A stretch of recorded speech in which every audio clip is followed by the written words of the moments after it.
guys, andito na naman ulit ako. Ayan. Di ba nabanggit ko sa inyo kanina doon na magtitito ko kung paano ako mag-set up ng panghuli ko sa bubwit na makulit, di ba? Ganito lang ako mag-set up ng panghuli. Ayan, meron doong yellow basket or link na pwede nyo pag-orderan ng ganito kagaya nito mismo. Ganito yung mga develops ko. Doon ko lang rin yun doon ko lang din yun in-order. Kaya pwede rin kayong order niyan kung marami rin kayong alagang ganun. Or nag-iisip na kayo ng mga pwede at bigkas na paraan para mahuli yung ganun at maiwasan yung magbudbud ng lason para sa kanila kasi di ba minsan pag nagbudbud ka ng lason kung saan minsan hindi mo alam kung saan na siya inabot ng kamatayan yung ganun. Kaya ang ginawa ko, na ganito ko. Nag-order ako ng ganito. Ayan. Ganito lang ako mag-setup guys. Ayan. Mapapansin nyo, dalawa yung pintuan niya. Ito, ayan, naglalak siya. Ito, at saka ito. Itong sa likuran, ang ginawa ko lang dito ay tinalian ko siya para hindi siya mabubuksan. Tapos binaba ko rin yung pinakalak niya.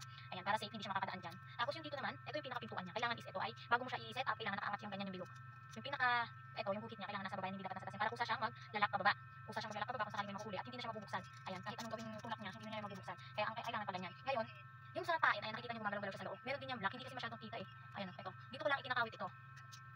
Ito, dito ko lang siya kinakawit. Ayan, pansin niyo ba? Ayan.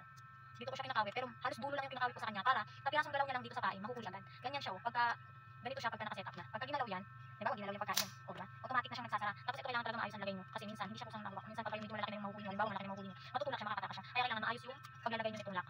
Ayan, nilito ko ito pagka ano. Ayan, ganyan. Kailangan kusa siyang bababa talaga. Kanina, maayos yung pagkakalagay ko, kaya nakahuli ako.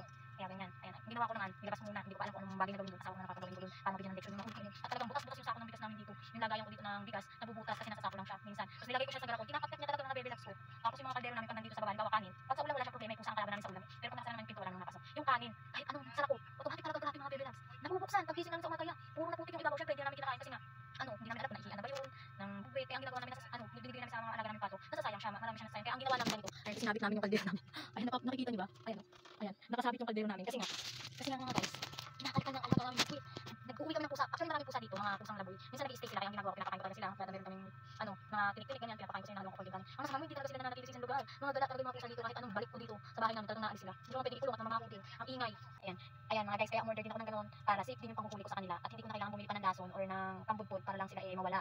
Kasi kapag nagbudbud ako, nag-try ako nagbudbud ng mga pampatay sa kanila, ang nangyayari, hindi ko nalalaman kung saan sila inaabot. Minsan nangangamoy, nasa ako pa na pagkain nangangalingasaw na yung baho ng niya. Kaya umorder talaga ako nito. Kaya kung kagaya ko kayo na naghahanap ng panghuli at safe at sigurado makikita nyo na nahuli nyo, ito na lang ang order niyo. Nandyan yan sa yellow basket. I-check out nyo na, i-place order nyo na para kahit papano mabawasan naman yung mga ganyang alaga natin sa bahay. Yun lang, bye bye.